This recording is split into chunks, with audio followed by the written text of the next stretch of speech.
इस त्रिदिवसीय उद्बोधन एवं संवाद के कार्यक्रम में आप सभी का स्वागत है, अभिनंदन है। For the convenience of foreign delegates, they can use the headphones. We have made arrangements for live translation. You can press button 2, the channel 2 for English, channel 3 for Spanish, and channel 4 for French.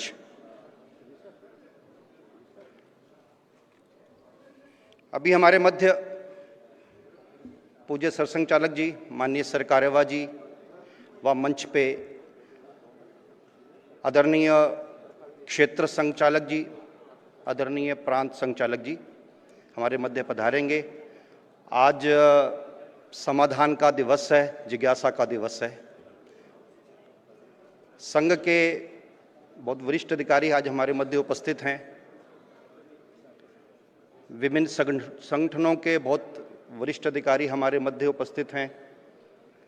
समाज की अलग अलग streams के 2 दिनों से आपके समक्ष उस सारी जानकारी आ रही है कि किस तरह से लगभग समाज की जितनी भी स्ट्रीम्स हैं, प्रोफेशनल हैं, बिजनेस से संबंधित हैं, अलग अलग पंथ मत संप्रदाय से संबंधित हैं, उसका प्रयास किया है कि सबका रिप्रेजेंटेशन जो है इस कार्यक्रम के अंदर हो जाए। कार्यक्रम के पश्चात जनगणमन जब संपन्न होगा तो बाहर चाय व जलपान की व्यवस्था है। आप सबसे अनुरोध है उसको ग्रहण कीजिएगा। जाते समय आप सबके लिए कुछ पुस्तकें जो हैं वो उपहार स्वरूप उसको भी ग्रहण कीजिएगा, जाते समय अवश्य ले लीजिएगा।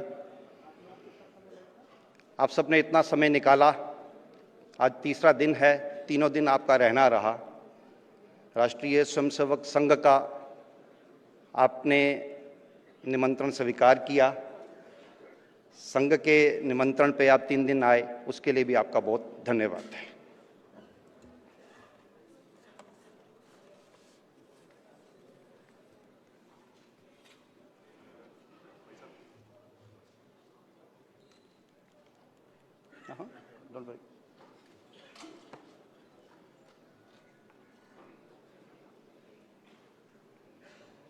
पूज्य सरसंघ चालक जी, माननीय सर कार्यवाह जी, आदरणीय क्षेत्र संचालक जी, माननीय प्रांत संचालक जी से प्रार्थना है भारत माँ के चरणों में पुष्प अर्पण कर त्रिदिवसीय इस कार्यक्रम के तीसरे दिन का शुभारंभ करें।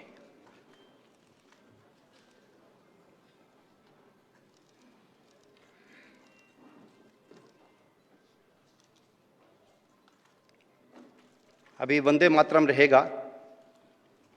हम सभी अपने स्थान पे वंदे मातरम के सम्मान के निमित्त खड़े होते ही हैं। वंदे मातरम प्रारंभ करते हैं।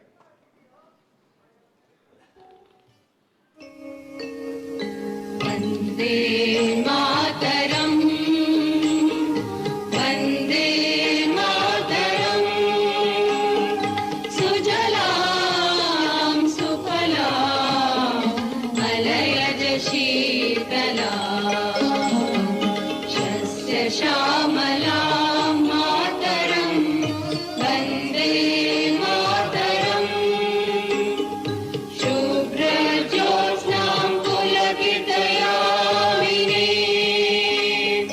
तुल्यकुसुमितद्रुमदलशोभिनीं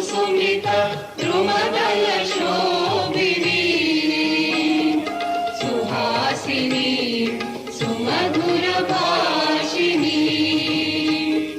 सुखदां वरदां मातरं वन्दे मातरम्। कोटि कोटि कंठ कल कल निनाद करले, कोटि कोटि भुजै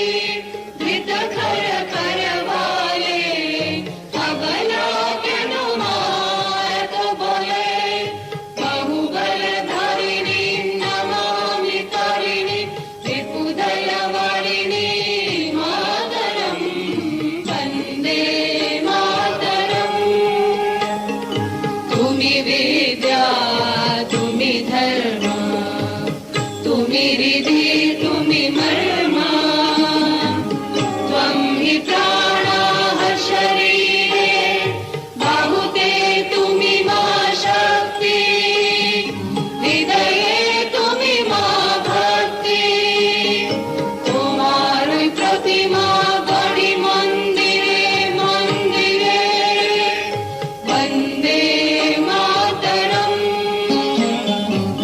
त्वं हि दुर्गा दश प्रहरण धारिणी कमला कमलदल विहारिणी वाणी विद्यादायिनी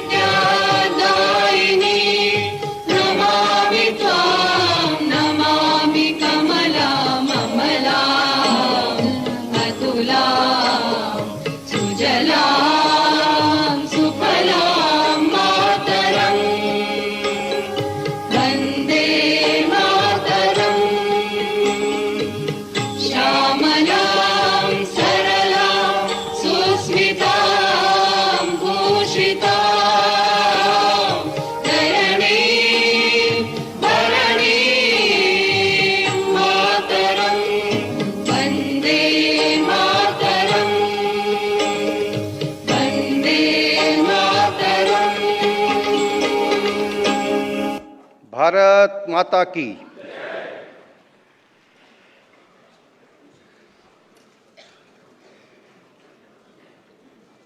त्रिदिवसीय उद्बोधन व संवाद के कार्यक्रम में उसके भी तृतीय दिवस पर आपका स्वागत है। आज का जो दिवस है वो त्रिवेणी संगम का दिवस है। जिज्ञासा, समाधान, ज्ञान, तीनों का बड़ा सुंदर संगम है। सौभाग्य से पूज्य सरसंघ चालक जी आज हमारे मध्य हैं, माननीय सरकारेवा जी हमारे मध्य हैं। पूज्य सरसंघ चालक जी हमारी जिज्ञासाओं का समाधान करेंगे। ज्ञान जो है वो भी अनंत है, जिज्ञासा भी अनंत है, और जिज्ञासा और समाधान का जो मिलके संगम बनता है वो ही ज्ञान को ले तक पहुंचता है। और ज्ञान सदा सर्वदा अनंत है, तो जिज्ञासाएं भी बने रहेंगी, समाधान भी चलता रहेगा। स्टेज पे, बाकी मंच पे मेरे बिल्कुल बाईं ओर माननीय क्षेत्र संचालक उत्तर क्षेत्र के आप संचालक हैं श्रीमान पवन जिंदल जी। बिल्कुल मंच के एकदम बाईं तरफ आदरणीय डॉक्टर अनिल अग्रवाल जी, आप दिल्ली प्रांत के माननीय संचालक हैं। जैसा पिछले 2 दिन से हमें जानकारी मिल रही है, लेकिन हो सकता है हम में से कुछ बंधु बहनें ऐसी हों जो आज किसी भी कारण से प्रथम दिवस हो उनका आने का, तो रेपिटिशन की कॉस्ट पे मैं केवल आपके समक्ष रख रहा हूं कि जिनको हमने आमंत्रण दिया, अलग अलग प्रोफेशंस, साइंटिस्ट के अंदर, मेडिकल साइंस के अंदर, हर तरह की मेडिकल स्ट्रीम को कवर करने का प्रयास किया। बिजनेस के अंदर तरह तरह की बिजनेस में एंटरप्रेन्योर्स रहते हैं, उनको आमंत्रण देने का प्रयास हुआ है। एकेडमिक्स के अंदर वाइस चांसलर्स हैं, प्रोफेसर्स हैं, रिसर्च स्कॉलर्स हैं, एंथ्रोपोलॉजिस्ट हैं, उनको भी निमंत्रण देने का प्रयास हुआ है। समाज में तरह तरह के पंथ हैं, मत हैं, उन सब को भी समावेश करने का प्रयास किया है। मीडिया के संसार में प्रिंट मीडिया है, इलेक्ट्रॉनिक्स है, डिजिटल है, सोशल मीडिया है, सोशल मीडिया में इन्फ्लुएंसर्स हैं, उन सबको भी आमंत्रण दिया गया है। प्रबुद्ध जन हैं, धार्मिक क्षेत्र के वरिष्ठ जन को यहाँ पर वरिष्ठ बहनों को आमंत्रण दिया है। आप सभी संघ के आमंत्रण पे पधारे हैं, आप सबका बहुत आभार है। 2 दिन से आपके जिज्ञासाएं जो हैं ये हमने ड्रॉप बॉक्स रखे हुए थे, आप सबके मेज़ों पे फॉर्म्स थे फीडबैक के और जिज्ञासा के निमित्त। उसका आप सबने बहुत अच्छा प्रतिसाद दिया है। लगभग 218 जिज्ञासाएं आई हैं। ये आपका राष्ट्रीय स्वयंसेवक संघ के प्रति प्रेम है आपका सम्मान है संघ के प्रति कि इतनी जानकारी लेने की आपकी इच्छा है। फीडबैक के नाते से लगभग 148 फीडबैक आए हैं, सुझाव आए हैं।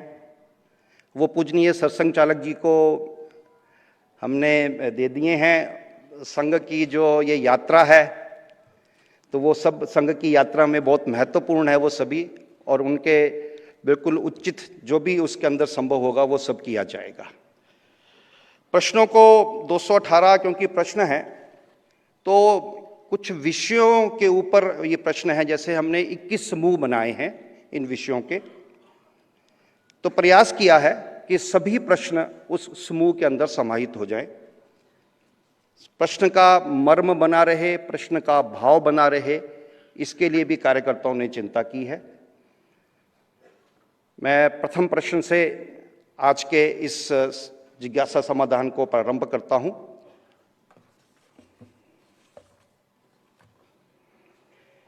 जो पहला प्रश्न है ये शिक्षा में संस्कार को लेके है।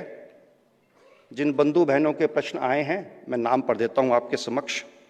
प्रश्नकर्ता हैं रविंद्र सिसोदिया जी, संजय शर्मा जी, रजनी खंडेलवाल जी, अनूप कुमार त्रिवेदी जी, हरपाल सिंह डांगर जी, विनोद कुमार जी, विकास गौड़ जी और रविंद्र सिसोदिया जी। पहला प्रश्न है, तकनीक और आधुनिकीकरण के युग में संस्कार और परंपराओं के संरक्षण की चुनौती को संघ किस प्रकार देखता है? क्या आपको लगता है कि देश की शिक्षा प्रणाली में गुलामी मानसिकता की झलक है? दोनों शिक्षा और प्रशासनिक प्रणाली में काफ़ी सुधार की गुंजाइश है। संघ के नाते हम कैसे इस प्रणाली में सुधार कर सकते हैं? इसी से जुड़ते हुए कुछ और भी प्रश्न हैं, वो भी मैं पूजनीय सरसंघ चालक जी के सामने रख देता हूं। मिशनरी स्कूल एवं पब्लिक स्कूल में शिक्षा के नाम पर जिस तरह हजारों वर्षों पुरानी संस्कृति को धूमिल किया जा रहा है, they are reading English novels, history school books written by leftist writers, how to bring them to the mainstream. क्या ये अगला उसका भाग है, क्या रंगमंच को स्कूली और विश्वविद्यालय स्तर पर केवल क्यूरिकुलर गतिविधि के रूप में रखने के बजाय अनिवार्य विषय बनाया जा सकता है ताकि छात्र बचपन से ही अपनी कला और संस्कृति से जुड़ सकें? इस पर आपका मार्गदर्शन क्या है? दो प्रश्न इससे और जुड़ते हुए हैं। भारतीय वैदिक गुरुकुल शिक्षा को मुख्य धारा की शिक्षा से जोड़ने और वैदिक कला की 64 कलाएं विद्यार्थियों को सिखाने के लिए क्या प्रयास हो रहे हैं? जो लोग इस दिशा में निष्ठापूर्वक कार्य कर रहे हैं उनकी सहायता किस प्रकार से की जा सकती है? इस समूह में अंतिम प्रश्न है, कक्षा 6 से 12 तक संस्कृत भाषा को अनिवार्य करने में संघ का क्या मत है? पूजनीय सरसंघ चालक जी से प्रार्थना है।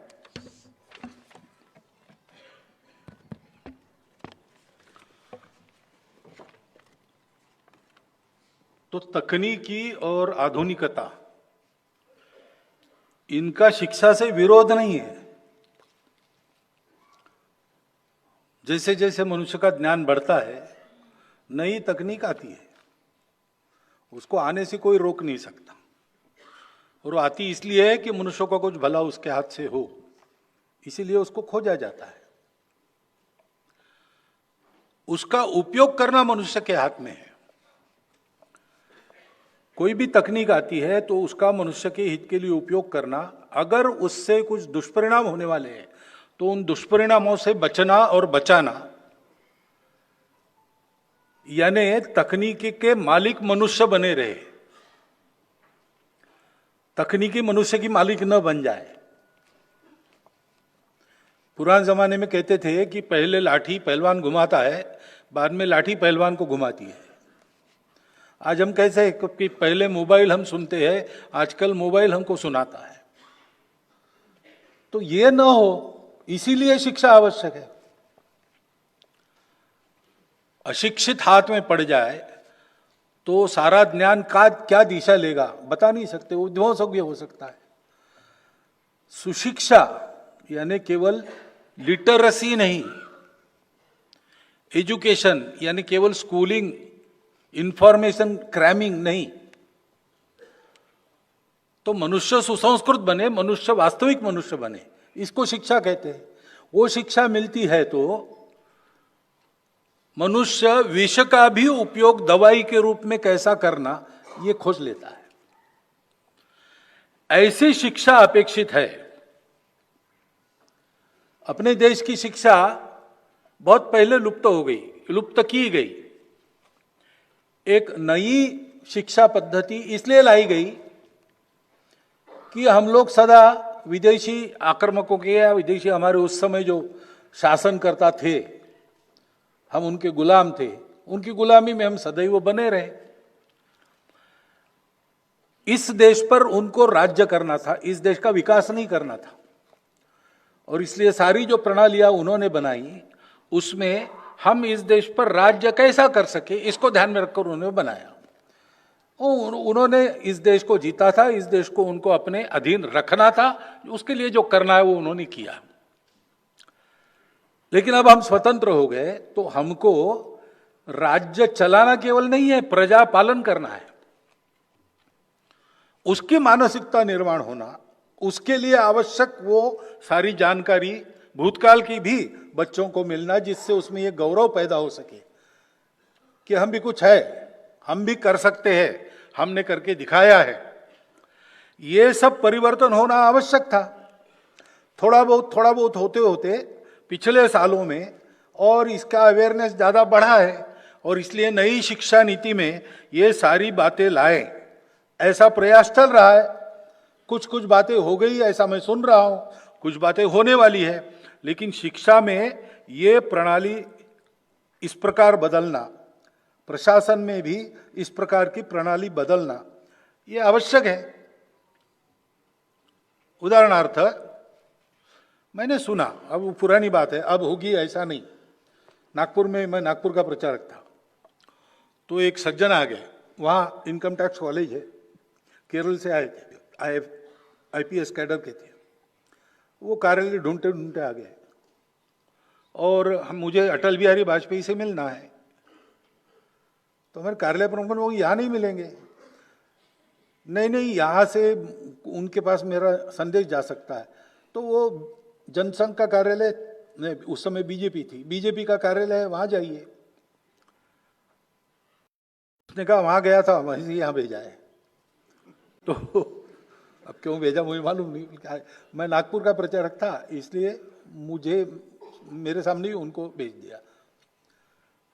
मैंने कहा आपको अटल जी से काम क्या है? तो मुझे LAQ करना है। क्या LAQ करना है? तो उनका मैं केरल से आता हूँ, केरल में हम लोग अपनी वेष्टी मुंडू वो लपेट के, एक कुर्ता पहन के, हाफ शर्ट अथवा फुल कुर्ता वो पहन के हम ऑफिस में जाते हैं, ऑफिस में काम करते हैं। पुलिस वाला हूँ इसलिए कभी कभी वर्दी में जाना पड़ता है, जाता हूँ। यहाँ मैं आया, नागपुर इतना गर्म प्रदेश है, गर्मी के दिन भी थे वो, मैं ऐसे ही वेश में गया तो मुझे डांटा गया कि you have to follow the etiquettes, और ड्रेस कोड है। तो मुझे लगा ठीक है, तो मैंने जाकर खादी भंडार में कुर्ता पैजामा जैकेट सब खरीदा, वो पहन के गया। उनका ये नहीं चलता है, ड्रेस कोड ऐसा है, पूरा सूट चाहिए, कोट टाई वगैरह वगैरह सब। तो मुझे ये समझ में नहीं आया कि यहाँ नागपुर में गर्मी के दिनों में ये कैसे चलेगा भाई, हम तो उबाल कर आलू हो जाएंगे अंदर ही अंदर। तो मुझे LAQ करना है कि ये कब बदलेगा। तो जब मैंने फिर उनको बताया अटल जी को, क्या पत्र भेजो, वहाँ दिल्ली में जाओ, यहाँ से वो बीजेपी का कार्यालय अलग है, बीजेपी अलग है, हम अलग है, सब समझाया। वो मान गए, अच्छे थे, गए होंगे पता नहीं। लेकिन इसकी चर्चा मैंने की तो लोगों ने बताया कि हमारे प्रशासनिक सेवा में ड्रिंकिंग एटिकेट्स सिखाए जाते हैं। अब ड्रिंकिंग एटिकेट्स ठीक है, पाश्चात्य देश, ठंड देश है, वहाँ ये उपाय करने पड़ते होंगे, तो वहाँ उसका एटिकेट भी है। हमारे यहाँ फॉरेन सर्विस में जो लोग जाते हैं शायद उनको ये ट्रेनिंग लेना पड़े, लेकिन सदा सर्वदा सबको ये सिखाने की क्या जरूरत है? तो कुछ परिवर्तन होना चाहिए। सब ऐसा ही है ऐसा मैं नहीं कह रहा हूं। स्वतंत्रता के बाद कुछ तो बदला ही होगा, क्योंकि अब लोगों का पालन भी करना है, लेकिन अभी भी गुंजाइश है। तो वो सारे परिवर्तन होने चाहिए और इसमें बहुत ज्यादा अप्रेंसिव होने की जरूरत नहीं। सब जगह अपनी परंपरा की, अपने मूल्यों की, अपने मूल्यगत आचरण की, यानी संस्कृति की शिक्षा देनी चाहिए। वो रिलीजियस नहीं है, वो सोशल है। हमारे रिलीजन्स अलग अलग हो सकते हैं, सोसाइटी के नाते हम एक है, ये समझकर वो कॉमन है। जैसे माता पिता को सम्मान देना, किसी रिलीजन में इसकी मनाही है क्या? बड़ों के सामने नम्रता रखना, अहंकार के अधीन नहीं होना, आदि आदि बातें एक विशेष है और अलग दिखती है। दूसरी जगह दूसरा है, उसके वहां कारण होंगे, उसके कारण होगा वो, मैं उसको खराब नहीं कह रहा हूं, लेकिन अपना अच्छा है। तो ये शिक्षा मिलनी चाहिए और ये एक तरह से यूनिवर्सल है, बहुत थोड़ा अंतर है। Good manners they are nearly universal. बस भोजन करते समय हाथ से भोजन करना कि नहीं, ये अलग है, लेकिन ऐसी छोटी बातें छोटी छोटी यूनिवर्सल है। तो इंग्लिश नॉवेल्स आप पढ़ेंगे तो ये नहीं मिलेगा ऐसा नहीं है। हम अंग्रेज नहीं है, हमको अंग्रेज नहीं बनना है, लेकिन इंग्लिश एक भाषा है। भाषा सीखने में क्या दिक्कत है? हमारे घर में, हमारा 3 पीढ़ी से संघ का घर है और इन संस्कारों की वगैरह कोई कमी हमारे घर में नहीं है। मैं 8वीं के क्लास में था तब पिताजी ने मुझे ऑलिवर ट्विस्ट पढ़ाया, प्रिजनर ऑफ झेंडा पढ़ाया, अनेक इंग्लिश नॉवेल्स में पढ़ चुका हूं। इससे मेरे हिंदुत्व प्रेम में रत्ती भर भी अंतर नहीं आया, नहीं आता है। एक भाषा के नाते, जो कथा वस्तु है उससे बोध लेने के नाते हम पढ़ते हैं तो उसका दुष्परिणाम नहीं होता। लेकिन हमने ऑलिवर ट्विस्ट, चार्ल्स डिकेंस का पढ़ा और प्रेमचंद की कहानियां छोड़ दी, ये ठीक नहीं है। हमारे यहां भी है, साहित्य की कितनी उच्च परंपरा है, रामायण महाभारत से लेकर उपनिषदों की कथाएं देखो, आज तक चलती आ रही।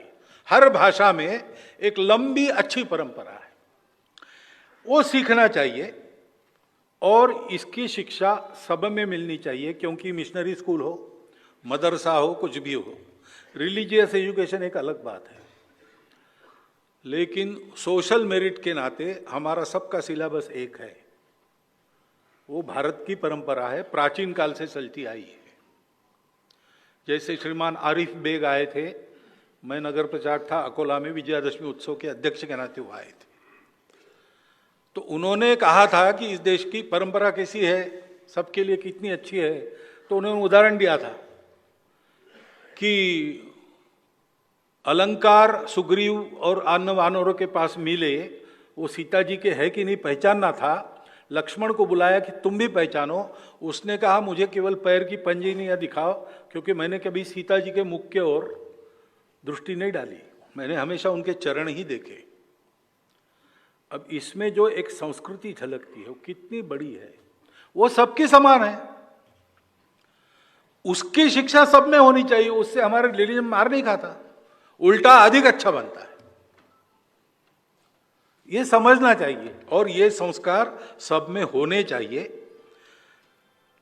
ठीक है, आपकी जितनी ताकत है, मेरी जितनी ताकत है, मिशनरी स्कूल में वगैरह जब होंगे तो होंगे, मेरे घर में तो होने चाहिए ना। यहां से हम शुरू कर सकते हैं, वो करना चाहिए। और हमारे यहां अभी जो नई शिक्षा नीति में पंचकोशीय शिक्षा का तत्व मान्य किया है, उसमें सभी कोशों का विकास, सर्वांगीण विकास, उसमें कला, क्रीड़ा, योग, ये सब है। तो धीरे धीरे इसको विकसित करना पड़ेगा। जैसा मैंने कहा कि विपरीत शिक्षा में हम इतने आगे गए थे कि एकदम उड़ना संभव नहीं, तो टर्निंग शुरू हो गया है, वो रुके नहीं, चलता रहे और पूरा टर्न होगा, उसको समय लगेगा। इसलिए करिकुलर गतिविधि नहीं, प्रत्येक मनुष्य को कला का अंग चाहिए। संगीत नृत्यम कला विहीना साक्षात पशु पुच्छ विषाणहीना, ऐसा कहते हैं। जिस मनुष्य को संगीत नाट्य नृत्य कला का अंग नहीं है, सभी का नहीं, किसी एक का, उसमें वो ट्रेंड ही होना चाहिए ऐसे नहीं, लेकिन अच्छा गाना समझ में आना चाहिए, सुर कान को पकड़ में आनी चाहिए, बुद्धि को नहीं समझे चलता है। इतना भी हो गया। ये भी जिसका नहीं होता वो कौन है? तो बिना पूछ सींग वाला पशु है, ऐसा अपने यहाँ कहा है परंपरा में। तो ये तो होना ही चाहिए, लेकिन इसमें एक अनिवार्य ये विषय जो है उससे काम नहीं होगा, ऐसा मुझे लगता है। क्योंकि मेरा अनुभव जो है, आप जिस बात को अनिवार्य करते हैं उसकी प्रतिक्रिया होती है। और छोटे बच्चों को, एक आदमी को कुत्ता था, उसको दवाई पिलाने को डॉक्टर ने कहा, और कहा कैसे पिलाएं? तो ये आसान है, उसको पकड़ो, घुटने में पक्का बंद करो, हिलेगा डुलेगा नहीं, फिर यहाँ दबाओ तो मुंह खोलेगा, दवाई डाल दो और मुंह बंद कर दो, और जब तक वो निगल नहीं लेता छोड़ो मत। पहले दिन उसने कुत्ते को पकड़ा, ये सब किया, तो कुत्ता जान गया। दूसरे दिन भी किया तो कुत्ता जान गया कि 8 बजे ये दवाई पिलाता है, तो वो भाग जाए। फिर उसको पकड़ के लाना पड़े तो छटपटाए, ये करे वो करे, कभी काट ले कुछ, लेकिन इसने तय किया था। ऐसा 3-4 दिन हो गई खटपट। उसके बाद एक दिन वो कुत्ते के झटके से वो दवाई की कटोरी गिर गई, तो सारी दवाई जमीन पर गिर गई। फिर इसने छोड़ दिया गाली देते देते। उसने देखा कुत्ता जाकर दवाई चाट रहा है, यानी वैसे देते तो वो ले लेता। तो ये कंपल्शन का ये भी परिणाम होता है, उसको हर आवश्यक। संगीत जैसे विषय में, नाट्य नृत्य, इन विषयों में ये मनुष्यता का एक स्वाभाविक झुकाव उसमें रखता है, उसको जागरूक करना पड़ता है, कंपल्सरी नहीं करना पड़ता है, इसकी टेस्ट लगानी पड़ती है। वो होना चाहिए। वो घरों में भी हो सकता है, विद्यालय में और अच्छी तरह हो सकता है। हमको संगीत की रुचि कैसी लगी? हमारे चाचा गाते थे, अच्छे गीत गायक थे, रेडियो स्टार भी थे। उनके चलते, उनके अभ्यास के लिए घर में रिकॉर्ड्स आती थी, वो हम चाहे न चाहे वो सुननी पड़ती थी, सुनते थे। कविता सिखाने वाले शिक्षक कविता हमसे गवा लेते थे, तो हम सारा क्लास मिलकर गाता था एक एक कविता। और अपनी भाषाओं की कविता में वृत्त छंद होता है, उसमें एक स्वर रहता है, तो उससे हमारे कान तैयार हो गया, स्वाभाविक आकर्षण पैदा हो गया। तो ये होना चाहिए। आज हम उस जीवन से अपने परिवार को दूर लेके आए हैं, ये सब हमारे यहाँ नहीं होता, वो होना चाहिए। विद्यालय में भी ये होना चाहिए।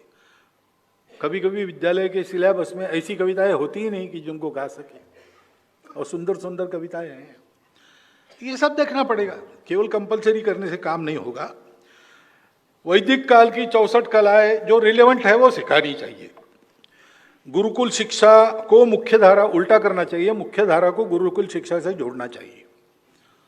क्योंकि अपनी गुरुकुल शिक्षा है ना, वैसा ही मॉडल शिक्षा का फिनलैंड में है, और फिनलैंड शिक्षा में दुनिया में अग्रणी देश है उस शिक्षा पद्धति के कारण।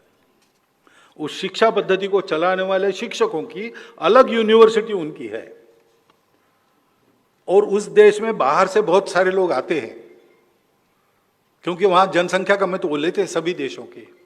तो जितनी भाषाओं के लोग आते हैं उतनी भाषाओं में 8वीं क्लास तक शिक्षा वहां होती है। 8वीं क्लास तक मातृभाषा में शिक्षा होती है, और 10 छात्रों पर एक शिक्षक एक शिक्षिका। पहले 4 क्लास उनके साथ रहना और घूमना, यही काम होता है, क्लास वर्क नहीं होता है। बिल्कुल गुरुकुल पद्धति के पास वाली है, केवल आश्रम में जाकर रहने की बात इसमें नहीं है। तो शिक्षा पद्धति में सर्वोत्कृष्ट वो पद्धति है जो गुरुकुल पद्धति से पास आती है।